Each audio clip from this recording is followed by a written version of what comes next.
Here we go. Welcome, everybody. It is Friday, August 20th. I'm Paul Dean. This is our Smart Market call. Thank you for coming. Welcome, Austin. Just saw you walk in the back door there. Glad you're here. We do this, of course, every Friday. We do system resources, tips, and tricks. We talk about the market, what's going on with mills and supply. We've got great industry guests, and we try and focus on thought leadership as is the theme of all of our Smart Market calls as we're talking about future trends in the industry. I think last week I reintroduced this great quote that I think most people know about skating, not where the puck is, but where it's going to be, by the great Wayne Gretzky. And that's how we like to define Smart Market, is talking about the future trends in the industry and where this whole thing is going. And so today we've got a great guest, Jeff Dill, known Jeff a long time, Executive Director of Northeast Sales for Shelter Forest Products International. He's going to give us a view from his perspective, talking about importing and new products and even his background in tech a little bit. So we're looking forward to that perspective. Just want to remind you all again about the upcoming conference in Chicago in October. And you'll hear more on that as we unveil that and we talk more about participation in that conference. I just want to remind people about some of our MX TV, the MX channel, we call it. Lumber Live happens on every Wednesday at 1 o'clock with Greg and Matt and Ashley. And then every Thursday at 1 o'clock, Ashley and our own Matt Lehman as well, who's on the call today with Lunch with Lumbermen. These are ongoing running programs that we've done. And then we just started just a week and a half ago, our daily mid-morning market review, where Ashley looks at live listings on the platform and talks about where they are, how much they cost. He marries what's going on in the marketplace with what he sees live and on screen. And then, as you all know, we've moved our Smart Market call to 1 o'clock Eastern time here moving forward.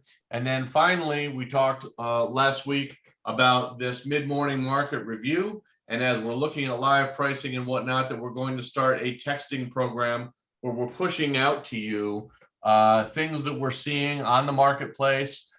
You can subscribe to our SMS text messaging platform, keyword MX Lumber, to that number, 833-766-5241. And we'll also be doing some target texting.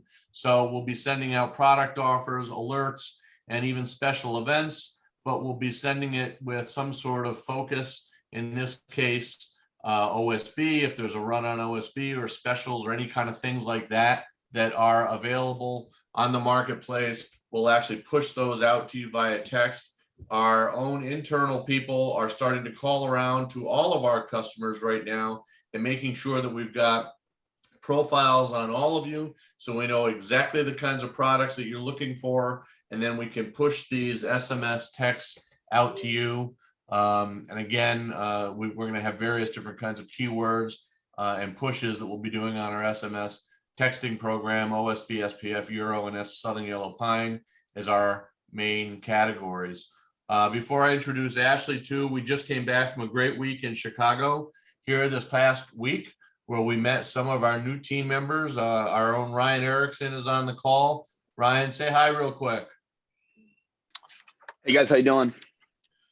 Ryan is our newest team member. He's going to be working internally, calling on members, working on some of our Salesforce automation. He comes to us with a sales and marketing background. He's going to be a great addition to the team. Bob Myers was also in town. Bob is an industry veteran that is also working on the customer service and sales and marketing side. You'll all be hearing from Bob as we move forward. And then we had some new players as well. You met our own John Mancine, our new Chief Technology Officer, who we introduced 2 weeks ago as our speaker on the call. And now we are growing the organization. We just hired some internal engineers who will be doing some product development and R&D, and we're bringing the product development side of the house in-house. It's a wonderful, exciting time to be with Materials Exchange as we start to grow this out. So with that, welcome to all those new names. Ashley, I will turn it over to you. Talk about the market a little bit. Paul, thanks a lot. First, Jeff, thanks Jeff Dill for being on. One cool thing, Jeff has been in the industry a long time, and Mike will talk about that. But anytime I've ever contacted Jeff to ask him a question, there's something to be said. Anytime somebody gets back to you all the time, I think that's a pretty cool quality individual. And so thanks for being on, Jeff. Building is still doing well. Paul, Matt and I did some calls. Greg Riley and I did some stuff this week. Building is still well. Starch is still strong. We need to improve the completion rates. It's real tough on some certain things. And if you would have been on some of Matt's calls this week, engineered building's getting a little bit better. So by the time we all hear about truss plates and engineered building being tough, it's usually toward the end of your cycle. It's kind of like when the Uber driver tells you what stock to invest in, right? So we're kind of getting, that's looking better. A little uncertainty with all this COVID BS going around. So I'm not going to read much into that. So the market is still recovering from a severe hangover. Not only was it a small party, it was like a week-long kegger that went on during this last buy-up, and we're kind of recovering. Everybody's got their Gatorade in them though, and they're starting to purchase again. I think Mike and I found some interesting things this week when we talked to some of our users. They're like, man, that price is great, but I got to get buy-in from my corporate to do that first. So some people are still working through inventory. Independent people that make their own decisions, we're in buying some stuff this week. I don't think we're going to have the same type of move that we had last time by any means. And I'm not going to be the person out there preaching because we don't have a long or short position, grinding an axe because we're just going to push to sell something. I don't think it's going to go as high as it went before. We may have a little bit of upside though here. So let's see here. Live listings, Paul mentioned about. I need to be a little bit more diligent about that. We had our meeting this week, so I'm going to have to do that. Had an interesting thing I learned yesterday on one of Matt's calls, and I won't say anything about who it was or anything, but there's some things as simple in this industry as there's been people in it forever that don't even know how to bid, or they're afraid to bid. And that's why they always attach themselves to other people and to help them do the bidding for them to feel more comfortable. So we think that's where MX can really be, that troop of paratroopers that landed on the ground next to you to feel more confident about doing the bid. So we're working on that. Sales were huge this week as far as having everybody in town, the sales meeting. We are really excited about what we're doing. We've split up a bunch of things. We're working on it today. So we're going to come out of the gates firing, and you're going to see a really improved company as we move forward and really improve our talent stacks. So back to you, Paul. I appreciate that, Ashley. I was in Chicago this week and shared the excitement and the energy that was in that room. The possibilities really are endless, and we're looking forward to leading the industry with a lot of some of this new technology and these new concepts and these new ways of doing business as we move forward. So it was exciting, and thank you to Mike and the whole team for leading us through that. It's my pleasure to introduce Jeff Dill today. Actually, Mike, I'm going to let you do the introductions, and we'll turn it over to you. All right, thanks, Paul. This is going to be a really cool conversation because I'm just going to jump right in and let Jeff tell you what he's done, where he's come from, because that's the gist of this whole thing. It's his experience. And with that, welcome, Jeff. Well, thank you. Appreciate it. Nice to be with you guys. Yeah, so, we had a conversation getting ready for the call here. And we talked about your history, and it's amazing. So why don't you give us a quick rundown so you can have some credibility with the things you say. Sounds good. So in my 59 short years, been in and around the lumber business my entire life. Got out of college in the retail industry up in New Hampshire with 4 retail outlets, retail distribution as a young kid, and then got into the wholesale trading community in Forest City, and then went and operated out in Portland, Oregon, ran a group of traders out there for 15 years at Buckeye Pacific. And when grandkids started coming back east, I moved back east, and I worked for Wood Browser, which is similar to what you guys are now doing. But we were a startup. I got in there a little late in the game. They'd already done some developing, but as you and I, Mike, discussed earlier, just touching base, one of the biggest things that we weren't able to put together at Wood Browser was true price discovery, which the world is looking for. And what I mean by that is when you got true price discovery, people want to know what the mills are doing, what the distribution side is doing, and what the wholesale community is doing. If you have those 3 key components, you get true price discovery. So if you're missing one, or you have 2 out of 3, you always have in the back of your mind, you're not really getting true price discovery. but on your platform, you guys certainly have the capability of doing that very, very well. And that obviously is transparent. It's transactional, and everybody can understand it and see it at first glance.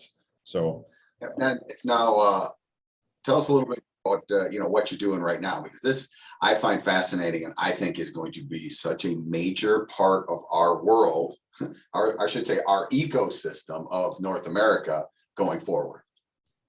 right. So I 2 years ago moved down to Cape Cod here, and I was building houses with my son. And for anybody that's in the game at my age, it's a young man's sport. So I got out of that and got a call from Shelter Forest, and they were looking to expand their business up in the Northeast, Mid-Atlantic, Upper Midwest. And Shelter Forest International, just to make sure there's no confusion, we are not affiliated with Shelter Products. It's the same. It was years ago, but Shelter Force International, and that is now completely us on our own. And as you can see, the Tiger Ply is our logo. It's our trademark product, and we bring in a tremendous amount of birch and specialty plywood from abroad, from Brazil, Vietnam, China, Africa, New Zealand, you name it.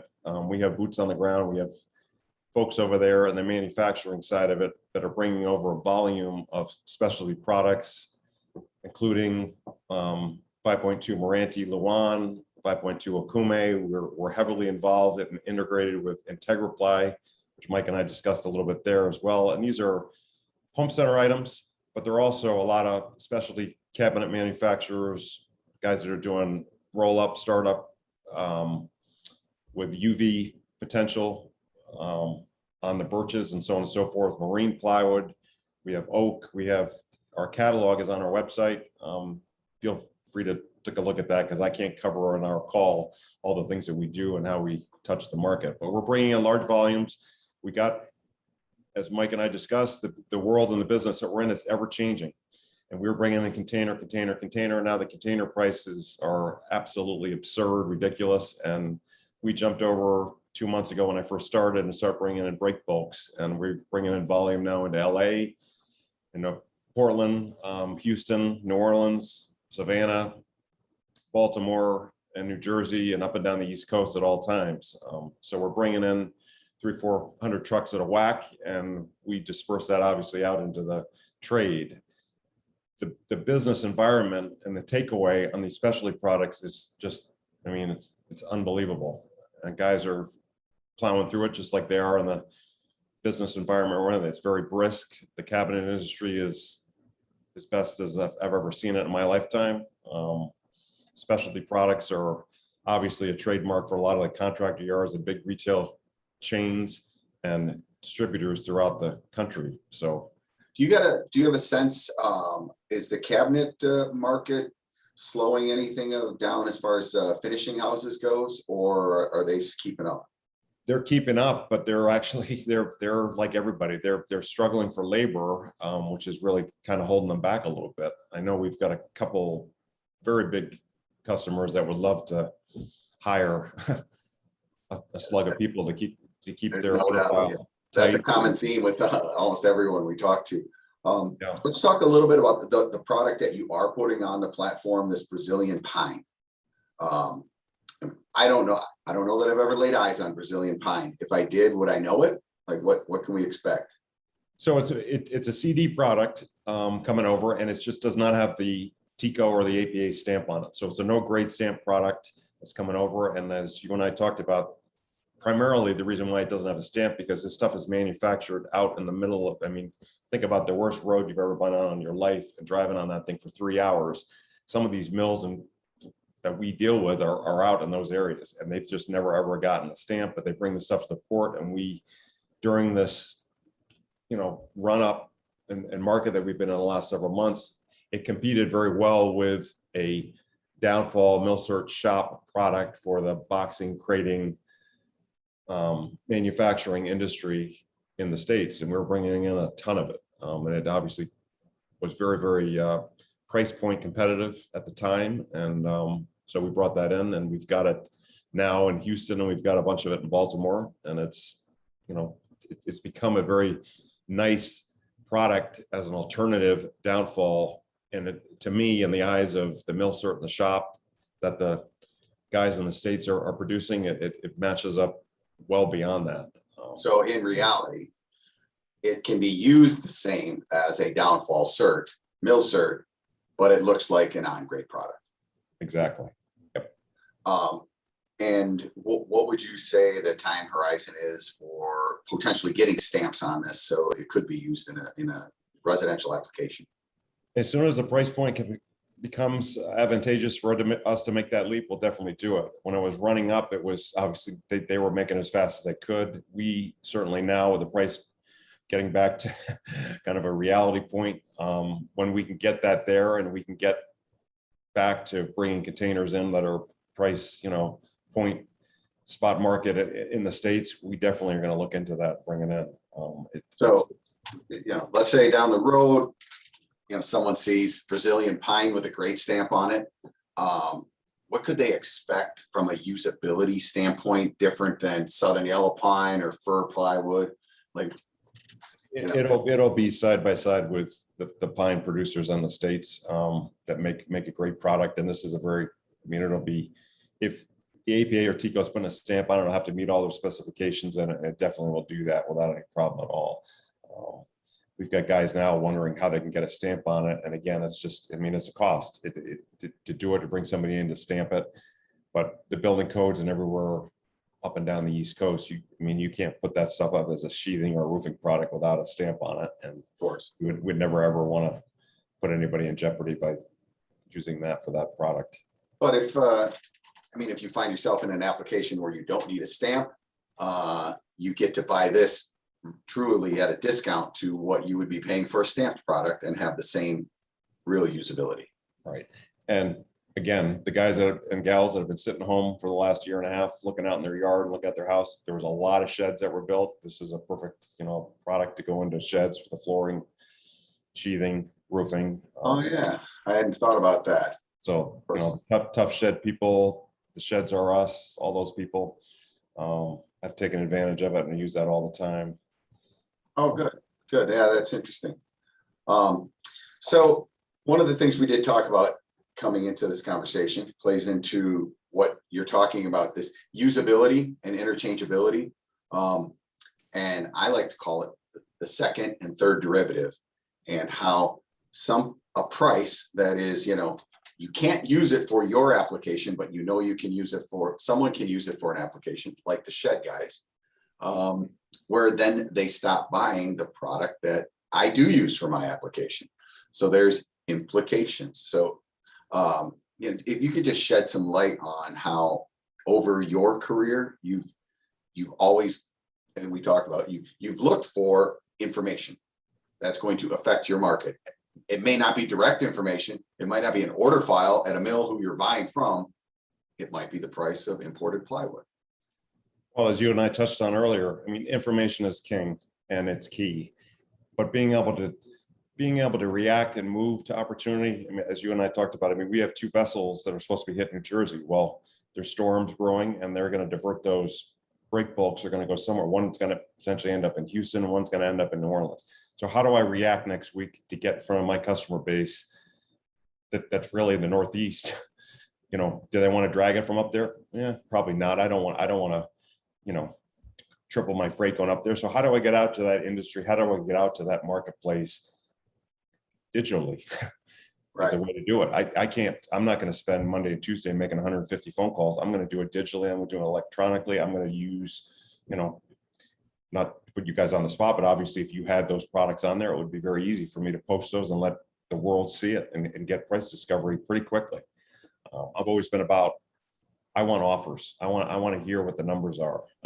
It doesn't affect me that if you want to, people want to throw out offers, it gives you a price gauge. But being able to get to the market and being able to get your product out there and find the pulse is what the key traders in the market are doing every day. From the sell side, from the buy side, guys are always looking for opportunities as well too. They're always trying to find where the honey hole is. What's the play of the day?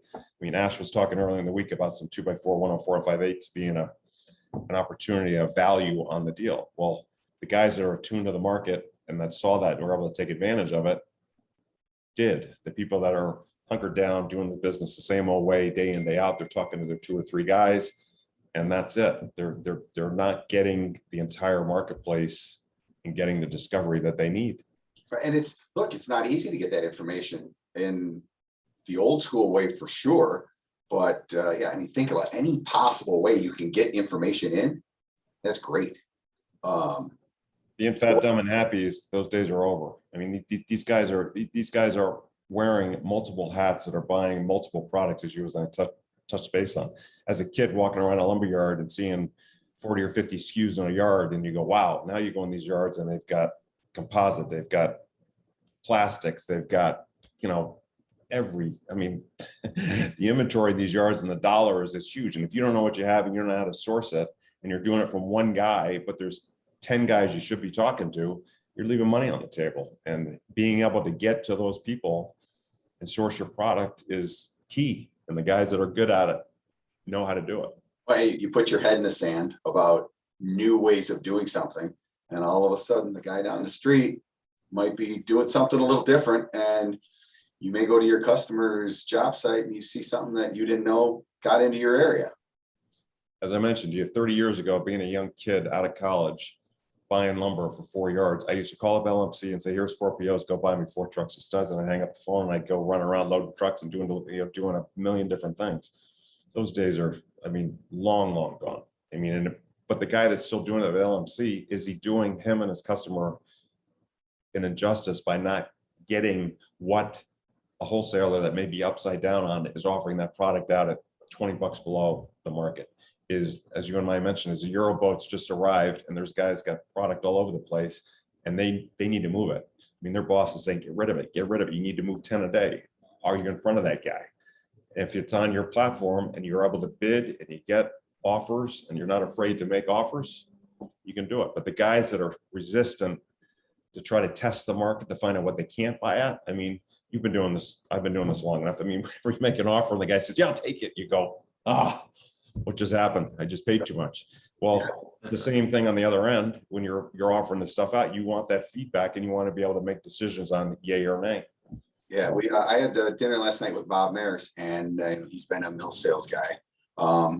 And we were just kind of discussing about the bids are so important.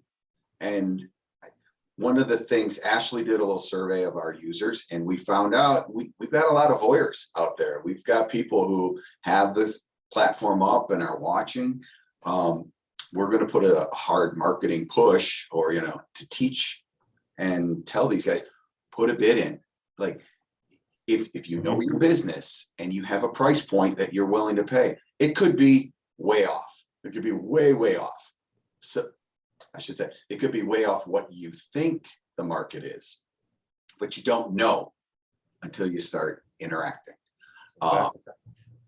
We had some transactions on the platform trade $85, I think, dollars off of what the seller's ask price was, just because guys put bids in.